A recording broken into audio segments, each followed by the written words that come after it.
Добрый день, поважанное господарство. С вами Свобода Премиум.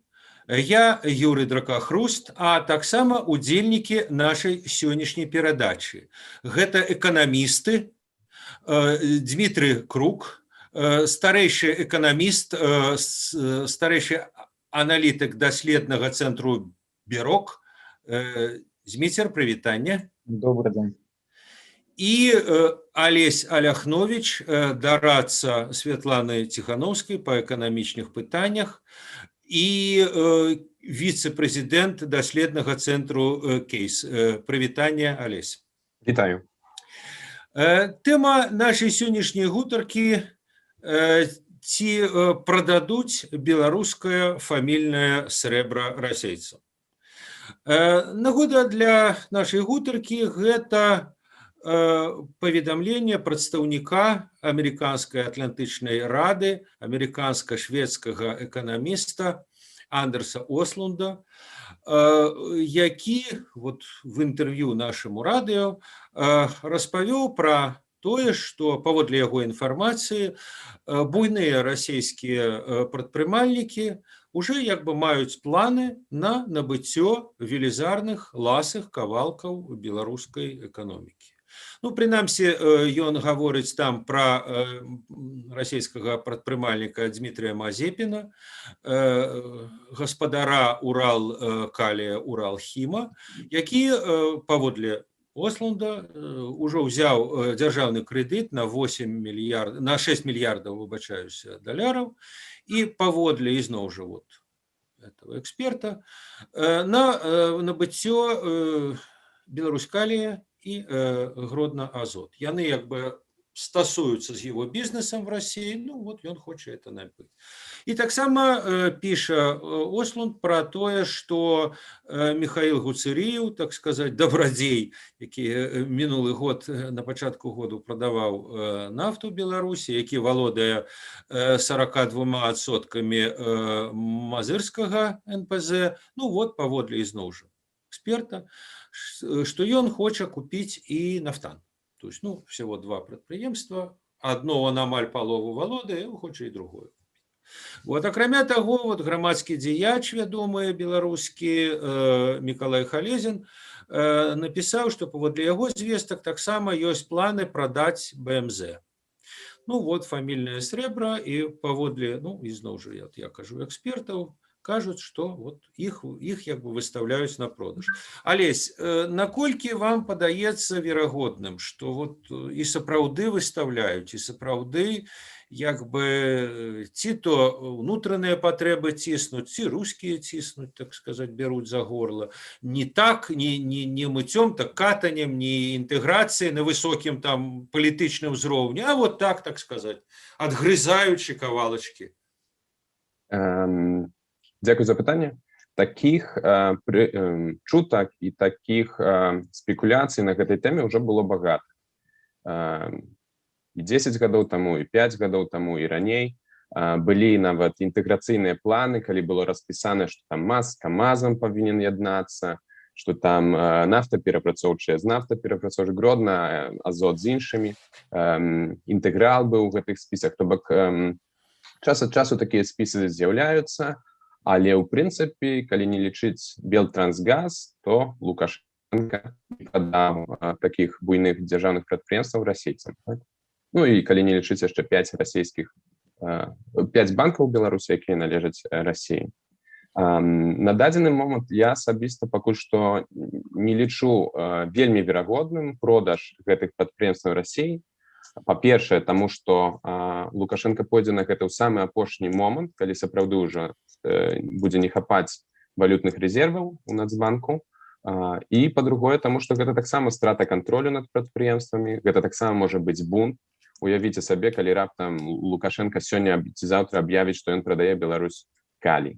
Там працуе 16 000 чалавек, я думаю, яны таксама не вельмі ахвотна будуць падтрымліваць такое рашэнне. Таму гэта беларускі рэжым пойдзе на гэта ў самую апошнюю чаргу. Пакуль што ёсць яшчэ пэўны запас, таму Олесь, а, до речі, от у мене питання до вашої репліки. А чому, до речі, не так уже добре будуть ставитися? Ну, от сам Лукашенко днями тлумачучи про всебелорусский сход, що, мовляв, народ повинен визначити, що от ён хоче працювати на державному підприємстві, де все гарантовано, ті його там розграбують, задушать. Ну, Лукашенко так бачить світ. А рабочие в Солігорську, ви впевнені, що вони так же думають? Ці все ж таки так же, що, мовляв, яны можуть бути супроть Лукашенки, можуть бастувати супроть його, страйкувати, але продаватися русскому предпринимальнику, це, можливо, і для їх так само випробування, принаймні. Я думаю, тут питання пэўнага шоку, што ўвесь час прапаганда казала, што мы не будзем прадаваць, што гэта дрэнна, што вы з торбамі пойдзеце па свеце, як толькі мы прададзім. І калі раптам з дня на дзень, без ніякіх кансультацыяў, без ніякай інфармацыйнай кампаніі будзе такая сделка рэалізаваная, то гэта выкліча шок. Так? І гэта можа быць чарговым там нейкім стымулам для бунтаў, нейкіх там стачечных рухаў і гэтак далей. Зміцер, і які ваш адказ? Вот наколькі гэта імаверна, наколькі верагодна, што сапраўды вот, ну, прыпёрла, придушили, взяли за горло, ці ситуація взяла за горло, ці, я кажу, расейцы. Бо мы памятаем, сапраўды, вот Олесь перелічыў некалькі сюжэтаў. Это я, вот, ведаеце, прыгадваю такі анекдот пачатку рэформы ў Расіі, як двое новых русских размаўляюць, адзін другому кажа, што ну як бізнеса ідуць. Ты знаешь, птушкой гандляваў. А зараз что? А зараз не гандлюю, сдохла птушка. Так вот в этом сенсе вот Александр Лукашенко вот гандляваў фамільным срэбрам вот як той бізнесовец. І он ішлі перамовы і пра МАЗ, і пра БМЗ, і пра, здаецца, і трактарны, і МЗКЦ. Ну, он всякий раз высклизваў, выходзіў, то може і зараз так само, калі нават і душить, ну і все роўно высклізне, все роўно як бы не дастся. Асабліва вот з улікам вот этой яго як бы ідэалагемы, которую он выклаў вот наконт всебеларускага сходу, что прыватнікі это кепска, прыватнікі это рабаванне, в стиле Прудона, так бы мовить, власность это рабаванне. Вот, павінна быць дзяржаўная. Он утрымае вот такую пазіцыю? Дякую, Юрий. Я спочатку невеликий дисклеймер зроблю, що ніякими інсайдами тут не володаю, і тому то, що буду розважати, то, що буду казати, воно хоче на ось аналізі публічної інформації, публічних чинників. Ну і короткий отказ. Так, я згоден з вашою лінією розважання, і я не бачу, як щось вельми істотно змінилося, що могло б побудити сапраўды тэрмінова прадаваць нейкія буйныя прадпрыемствы. Ну, глядзіце, першае з беларускай улады пункту гледжання, самі па сабе вялікія беларускія прадпрыемствы, яны паміма таго, што эканамічную функцыю выконваюць, яны вельмі важнае сімвалічнае значэнне маюць. Гэта, ну, фактычна такое атасамленне з так званай беларускай эканамічнай мадэллю, з асабістым шляхам Беларусі. Таму продаж вялікіх беларускіх прадпрыемстваў, ну, гэта такі іміджавы небяспечны шлях. Па-другое, так, сапраўды мы памятаем прыклад Белтрансгазу, і калі вельмі патрэбна, такія угоды могуць адбывацца. Калі зусім проста казаць, вельмі тэрмінова патрэбныя грошы. Вось калі з пункту гледжання гэтай умовы паглядзець, ну так, сапраўды сітуацыя яна досыць неспрыяльная, але казаць, што менавіта зараз трэба там $1 мільярд ці $2, ну яны б спатрэбіліся, яны б там замінаць не заміналі, але нейкі запас сапраўды яшчэ ёсць у золатавалютных рэзервах, таму вось такое, што непасрэдна сёння гэтыя грошы трэба, не. Трэці аргумент мой выключна эканамічны. Будзе глядзіце, калі мы кажам тое, што такое даўленне, там пэўны прэс з боку расійскага можа быць, ну вось тут можа быць, а можа не быць, ну допустим, што ён насамрэч ёсць, і цалкам дапускаю, што гэта адпавядае рэчаіснасці. Тут тады ўжо гаворка павінна ісці аб канкрэтных прадпрыемствах, і вы пачалі размову з Беларускалі. Тут мой адказ будзе адназначны. Не, таму што, глядзіце, тое, што зараз можна было бы атрымаць ад продажу Беларускалі па рынкавым кошце, ну вось там не так давно, 10 з паўгода таму, аналітык Максім Адаскевіч рабіў такую грубую ацэнку, і ён казаў, што рынкавы кошт сёння не больш за 2,5 мільярда. То бок лічбы... Когда-то Лукашенко 30 просіў. Калісьці 30, так, 5 гадоў таму гэта лічба была большая, але са спасылкай на гаспадара Адаскевіча, там некалькі падыходаў ён выкарыстоўваў, сёння рынкавы кошт 2,5, няхай 3 мільярды. 15 раз менш. Таму, груба кажучы, гэта кардынальна праблему не вырашае. Калі б гэта быў аднакратны такі прыток грошай, там, скажем, 10 мільярдаў, это сапраўды магло б замарозіць сітуацыю і зняць пагрозы там на некалькі гадоў наперад. 2,5 мільярда, калі прадаць весь Беларускалі, гэта эканамічна не столь важна, а на другой шалі, на іншым баку шаляў мы маем вось тыя сімвалічныя і палітычныя праблемы, аб якіх я казаў. Што тычыцца іншых прадпрыемстваў, якія вы назвалі, з Гродна-Азотам тут трохі, можа, прасцейшая сітуацыя, але фундаментальна тое ж самае. Гэта галіновае, вельмі важнае прадпрыемства, гэта, зноў жа такі, прамы кантроль, наўпроставы кантроль над экспартам, над бюджэтнымі плынямі, і грошы, якія за яго можна атрымаць, яны не настолькі вялізныя.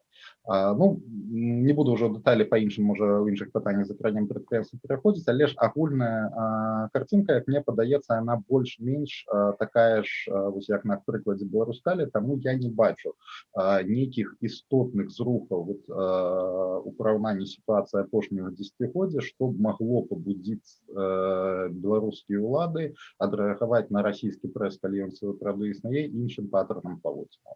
Я лічу, што вось ваш анекдот пра птушку, ён досыць трапны да гэтай сітуацыі. Зміцер, я вот хочу подхапіць ту тему, якую вот сказаў, такую больш ідэалагічную Алесь. Вот свой час продалі Белтрансгаз.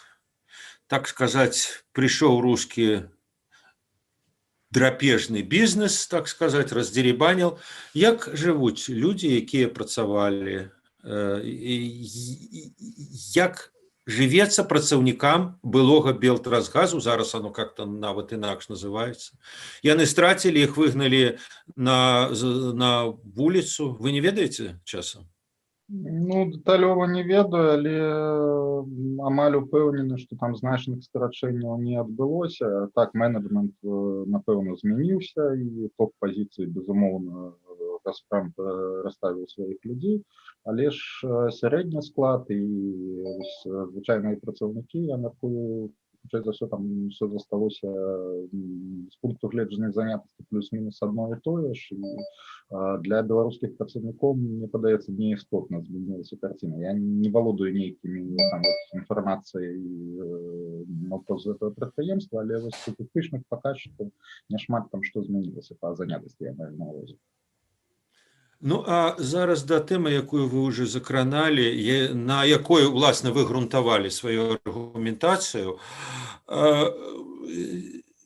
ці выжыве беларуская эканоміка, прынамсі ў гэтым годзе. Не будзем там казаць пра далёкую перспектыву, таму што палітычныя падзеі адбываюцца, ў прынцыпе, зараз, і многія кажуць, што 21 год як бы вызначыць палітычную як бы траекторыю. Вот в якім эканамічным кантэксце? Умоўна кажучы, Беларусь без знешніх вліванняў, без, скажем, чагосьці продажу, яна выжыве, яна вытрымае, яна можа выплаціць тыя запазычанасці, якія прыпадаюць на гэты ў 21 годзе. Ну і магчымыя, так сказаць, шокі. Таксама памятаем, у 11 годзе вот была дэвальвацыя, якая все абваліла, можа і зараз что-то будзе. Я вот бачу, што зараз як бы ў кашальку у Нацбанку ляжыць 7 мільярдаў, здаецца, даляраў золатавалютных рэзерваў. Вот это на кола, не беручы у рускіх яшчэ, не выпрошваючы там, не прадаючы нічога, не прадаючы какие-то бонды, якія, можа, ніхто не купіць. Алесь. Сапраўды, у Нацбанку зараз у золатавалютных рэзервах ёсць 7,2 мільярда долараў, але толькі 2,7 мільярда долараў знаходзяцца ў валютных рэзервах, так, то бок ліквідныя інструменты. Беларусь павінна патраціць на абслугоўванне працэнтаў і самога цела знешніх усяго дзяржаўнага доўгу 3,3 мільярда долараў. То бок гэта ўжо больш, чым тое, што ёсць у валютных рэзервах. Пры тым, што ўсе валютныя рэзервы траціць нельга, бо як толькі яны памяншаюцца да нейкага мінімальнага ўзроўню, гэта практычна аўтаматычна вядзе да панікі, да крызісных з'яваў. Гэта я сказаў толькі пра абслугоўванне дзяржаўнага доўгу. А ёсць яшчэ доўг дзяржаўных прадпрыемстваў. І тут праблема, гэты доўг, ён большы, чым доўг дзяржаўны.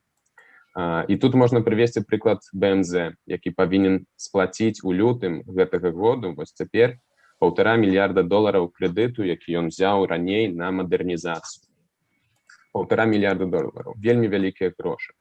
Часткова гэтыя грошы улады спрабуюць знайсці ў камерцыйных банках. Гэта крэдыт за мяжы ці у... Так, гэта міжнародны крэдыт, які БМЗ штогод як бы аплачваў працэнты, а цяпер прыйшоў час, калі трэба сплаціць сам крэдыт. І нават, каб плаціць па працэнтам, то БМЗ не быў у стане гэта рабіць, бо ён быў стратны альбо на мяжы страты. І таму кожны год з бюджэту ішлі датацыі, субвенцыі для БМЗ нават на аплату часткі працэнтаў.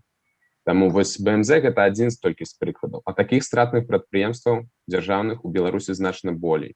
Таму, у прынцыпе, без знешніх уліванняў могуць пачацца сур'ёзныя крызісныя працэсы на дзяржаўных прадпрыемстваў і з самім дзяржаўным бюджэтам таксама. Зміцер, і ваш які адказ? Вот я пачытаў, дарэчы, інтэрв'ю спадара Осланда, і он там піша: Беларусі сёлета трэба каля 6 мільярдаў замежнага фінансавання. Реалі? Праўда? Навошта? Калі 7 ёсць, і вот Алесь кажа, што там 3 надо аддаваць. Ну да, они як бы не хапае жывых грошай на 3, можно золото продать, видать. Але вот про 6 это как-то... Лічба 6, я дакладна не ведаю, якую лічбу выкарыстоўваў спадар Осланд. Хутчэй за ўсё, гэта тое, што прыпадае на плацежы ўсіх сектараў эканомікі, это і банкаў, і прадпрыемстваў, і гэтак далей, але трэба разумець, што камерцыйныя установы і прадпрыемствы і банкі, яны маюць магчымасці па меншай меры рэфінансаваць значную частку гэтага доўгу, то бок на чыстым прадстаўленні не факт, што гэтыя 6 мільярдаў прыйдзецца выплачваць. Паўтарусь, я не ўпэўнены, якую лічбу маў на ўвазе спадар Осланд. Але давайце вось да больш шырокага кантэксту. Я б яго характарызаваў так. Магчымасці закансерваваць сітуацыю, захаваць такі статус-кво, такі сцэнарый існуе. Але верагоднасць гэтага сцэнару не безумоўная і не надта высокая. Сапраўды вельмі шмат рызыкаў, вельмі шмат пагроз, якія вось з той неустойлівай, з таго неустойлівага становішча, дзе знаходзіцца беларуская эканоміка сёння, яе могуць вывесці. І вось асноўны тэзіс, пра які я кажу апошні месяц, напэўна, гэта зашкальваючая нявызначанасць, неўпэўненасць. Яшчэ, мне падаецца, ні ў адным годзе на пачатку года не было такога мноства сцэнароў, па якім можа развівацца эканамічная сітуацыя. І іх сапраўды там вялікае мноства з прынцыпова рознымі і колькаснымі індыкатарамі і якаснымі сцэнарамі. І калі браць за базу вось такое захаванне ці магчыма закансерваваць сітуацыю у пры пэўных умовах, так, гэта магчыма. Тое, што казаў Алесь, так, сапраўды трэба пагашаць 3 мільярда, але тут трэба памятаць, што яшчэ ёсць паступленні, якія ідуць уласныя паступленні ў бюджэт, і значную частку з гэтых таго, што прыпадае выплачваць, можна пагасіць з паступленняў, і нейкая частка, яна ўжо наперад была рэфінансаваная, маю на ўвазе тыя 2 траншы крэдыты ад Расіі, якія былі атрыманы, і яшчэ адзін транш, які паабяцаны 500 мільёнаў, то бок звесці не зусім у нуль, але без значных стратаў золатавалютных рэзерваў плацяжы па дзяржаўнаму доўгу, гэта магчыма. Асноўнае пытанне сапраўды тое, што ўжо затрануў Алесь, наколькі устойлівы сектар дзяржпрадпрыемства. І вось тое, што мы зараз бачым на прыкладзе БМЗ, для аўдыторыі, хто не ведае, вось апошні мінулы тыдзень адбылася вельмі буйная аперацыя па выратаванню БМЗ. Я пакуль не валодаю дэталямі, пакуль не апублікаваны адпаведныя нарматыўныя акты, але вось там праз тое, што ўжо публічна вядома, там можна меркаваць, што вельмі значна, каля $700 мільёнаў аб'ём сродкаў быў уліты ў БМЗ, па якой схеме, як там спрацаваў механізм, я пакуль дэталяў дакладна не ведаю, але вось гэта такі прыклад, такі сімвал таго, што адбываецца ў сектары дзяржаўных прадпрыемстваў.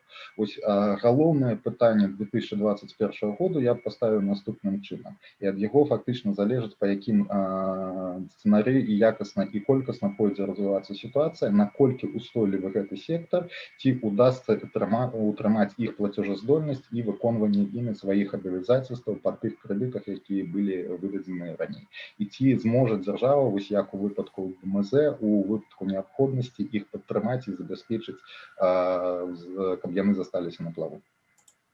Ну і апошняе пытанне, мы вяртаемся да інтэрв'ю спадара Ослунда і да Атлантычнай рады. Атлантычная рада выступіла з прапановамі да новай адміністрацыі ЗША, да адміністрацыі Байдена, і сярод мноства розных прапановаў, што рабіць з Беларусю, як будаваць палітыку. Значит, адна з прапановаў прадугледзець санкцыі адносна расійскіх бізнесоўцаў, якія вот цяперашняй такой крызіснай сітуацыі будуць спрабаваць затанна купіць беларускія актывы. І якраз вот спадар Ослунд быў адказны за гэту частку дакладу, і вот ён тлумачыў, што, скажем, калі той жа спадар Мазепін паквапіцца на там, умоўно кажучы, беларускалій, то ему прыляцяць з Амерыкі санкцыі, і у яго это не атрымаецца. Алесь, наколькі тут вот такое пытанне, наколькі імаверна, што Злучаныя Штаты прымуць такія санкцыі, такія прапановы? Ну, это пакуль толькі прапановы, это даследчики могут выказывать любые прапановы, але вот это прецедентно, то есть, да, скажем, Злучаныя Штаты вводят санкции адносна розных краінаў, Ирану, России, Беларуси.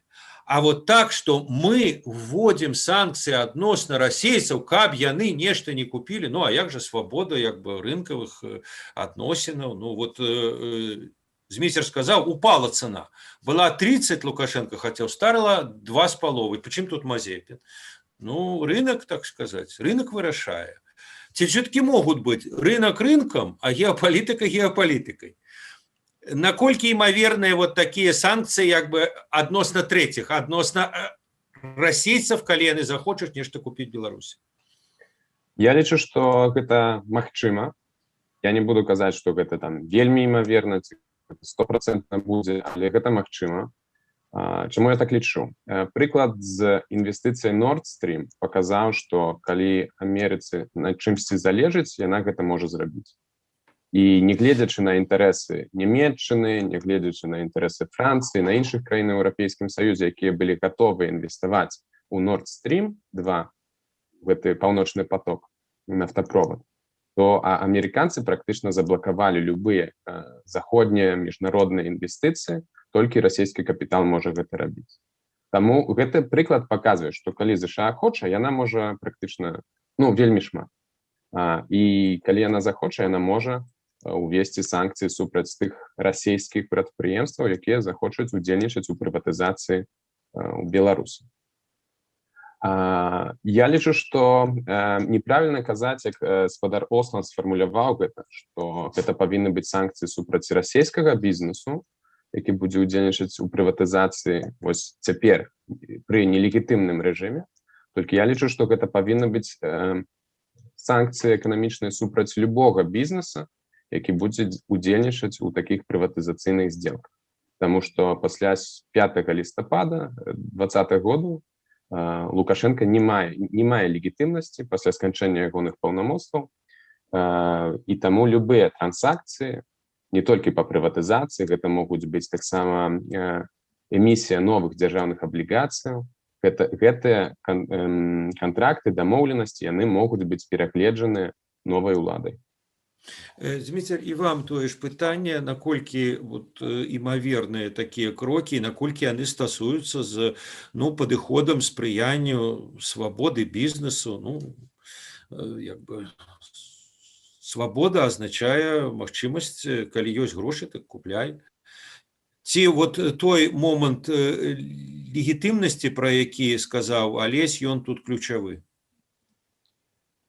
Мне падаецца, Юрый, зноў абапруся на вашу лінію разважання, мне падаецца, вось тое, з чаго вы пачалі, што можа ўзнікнуць такое пытанне, калі гэтыя санкцыі сапраўды ўзнікнуць на парадку дня, я мяркую, што яны могуць быць толькі часткай пакету антырасійскіх санкцый. То бок Беларусь тут ускосна можа быць толькі закранута, таму што сапраўды, гэта, як мне падаецца, цяжка будзе патлумачыць, калі у фокусе будзе Беларусь, якім чынам, як знайсці абгрунтаванне для таго, каб санкцыі былі супраць расійскіх бізнесменаў. Вось іншая гаворка, калі і зараз у тым ліку на парадку дня у Амерыцы стаіць магчымасць санкцый супраць Расіі. Вось калі такія санкцыі супраць Расіі будуць прынятыя, калі будуць прынятыя новыя пакеты, зноў такі, я не кажу аб верагоднасці, не ведаю верагоднасці, ці будуць ці не, але ж на базе публічных выступаў, публічных прамоў можна казаць, па меншай меры, што шансы імавернасць пэўная для гэтага ёсць. Вось сыходзячы з таго, што публічна агучыў спадар Осланд, у гэты шырокі пакет санкцый, як адзін з элементаў, дапускаю, што могуць быць уключаны санкцыі ў дачыненні да тых асобаў, якіх вы пералічылі.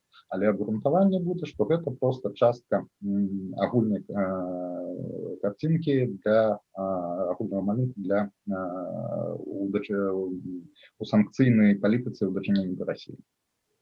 Ясна, добра, дзякуй вялікі Алесь, дзякуй вялікі Зміцер, а нашым гледачам я нагадаю, што за тым, як будуць развівацца далей падзеі, у тым ліку і ў гэтым сюжэце, яны могуць сачыць на YouTube-канале Свабода Прэміум і в Тэлеграме Свабоды. Всяго найлепшага.